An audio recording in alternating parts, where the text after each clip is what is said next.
প্রিয় দর্শক, আসসালামু আলাইকুম। জীবনের গল্পে আপনাদের স্বাগতম। ক্যামেরার সামনে দাঁড়িয়ে আছে এই মুহূর্তে একটি অসহায় বোন। আমরা শুনবো তারই জীবনের গল্প।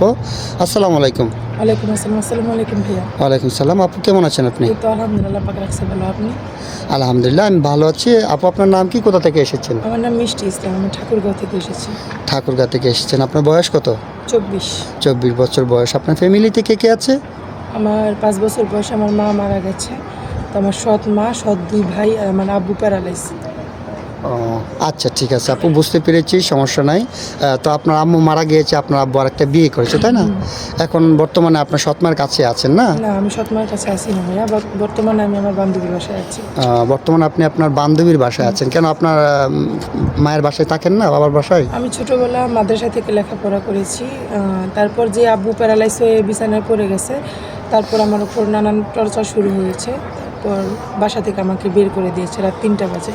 ও আচ্ছা আচ্ছা, আপনার সৎমা আপনাকে বাসা থেকে বের করে দিয়েছে রাত 3টা বাজে। ঠিক আছে, বুঝতে পেরেছি। যেহেতু নিজের মা নেই, আর আপনার বাবা তখন কিছু বলেনি? একটা কথা আছে না ভাইয়া, যদি মা মরে যায় বাপ তালই হয়। এটা শাস্ত্রের কথা না, এটা সত্যি সত্যিই হয়। ও আচ্ছা আচ্ছা, বুঝতে পেরেছি। আপনার সৎমা অনেক সুন্দরী মনে হয়, কারণ যেহেতু আপনার বাবা ওনার কথা শুনেই চলে। তারপরে প্রত্যেকটা বাবারই উচিত যে নিজের সন্তানকে কেয়ার করা। সৎমায়ের প্রতি আসক্ত হয়ে আপনাকে কষ্ট দিয়েছে, এটা উনি ঠিক করে নাই। আচ্ছা যাক, সেটা ওনার ব্যক্তিগত ব্যাপার, ওইটা নিয়ে আমি কথা বলতে চাচ্ছি না। তো আপু, এখন আপনি আমাদের ক্যামেরার সামনে কী জন্য আসছেন সেটা একটু বলবেন। ভাইয়া, আমি আপনাদের ক্যামেরার সামনে আসছি এই জন্য, আজকে যদি আমি নিজে নিজে বিয়ে করি তো সে ছেলে যে আমাকে 2 দিন পরে ছেড়ে চলে যাবে না তার কোনো গ্যারান্টি নেই। আর সে যদি ছেড়ে চলে যায়, আমার গার্জিয়ান বলতে কেউ নেই। এখন আপনাদের মাধ্যমে যদি আমি একটা বিয়ে করি তো আমার গার্জিয়ান বলতে আপনারা আছেন, কোনো অসুবিধা হলে আপনারা দেখতে পারবেন, এর জন্য এখানে আসা। ও আচ্ছা আচ্ছা, ঠিক আছে, আমি বুঝতে পেরেছি। যেহেতু আপনার গার্জিয়ান বলতে পৃথিবীতে কেউ নেই, আপনি চাচ্ছেন যে আপনার গার্জিয়ান হিসাবে, আমরা ভাই হিসাবে যেটাই বলেন না কেন, আপনি আপনাকে এক দায়িত্ব দেখে আমরা বিয়ে শাদী দেবো।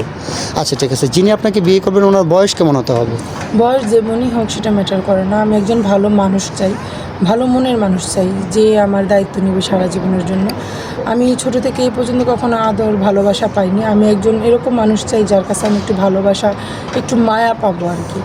ও আচ্ছা আচ্ছা, ঠিক আছে। যেহেতু আপনি ছোটোবেলা থেকে বাবার আদরও পাননি, মার আদরও পাননি, আপনি চাচ্ছেন যিনি আপনাকে বিয়ে করবেন উনি যেন একটু আপনাকে ভালোবাসে। আপনার জীবনে ভালোবাসার খুবই অভাব, তাই না? হ্যাঁ।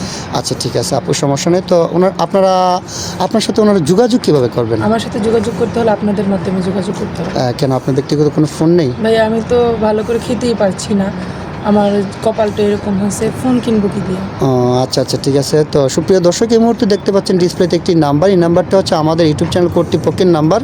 এই নাম্বারে ইমো হোয়াটসঅ্যাপ খোলা আছে। যদি কোনো ভাই মিষ্টিকে পছন্দ করে থাকেন তাহলে ওনার একটা ছবি স্ক্রিনশট মেরে পাঠিয়ে দিয়ে আমাদেরকে ভয়েস করবেন। আমাদের প্রতিনিধিরা আপনাদের সাথে যোগাযোগ করবে। কেউ অযথা অডিও কল, ভিডিও কল দিয়ে বিরক্ত করবেন না। আচ্ছা ঠিক আছে মিষ্টি আপু, আপনি যোগাযোগের মাধ্যমের ব্যবস্থা আমরা করে দিতে পারবো ইনশাল্লাহ, কিন্তু কারোর সাথে প্রতারণা করবেন না তো? ভাইয়া, আমি ছোটো থেকে অনেক কষ্ট করে বড় হয়েছি, তো কাউকে কষ্ট দিলে তারও এরকমই কষ্ট লাগবে আমার যেমন হয়েছে। আমি কখনো প্রতারণা করবো না। যে আমাকে ভালোবেসে মেনে নেবে তাকে আমি সারা জীবন আগলে ধরে বেঁচে থাকবো। আচ্ছা ঠিক আছে আপু, আচ্ছা আপনি ভালো থাকবেন, আপনার জন্য শুভকামনা। আসসালামু আলাইকুম। ওয়ালাইকুম আসসালাম। আসসালামু আলাইকুম। ওয়ালাইকুম।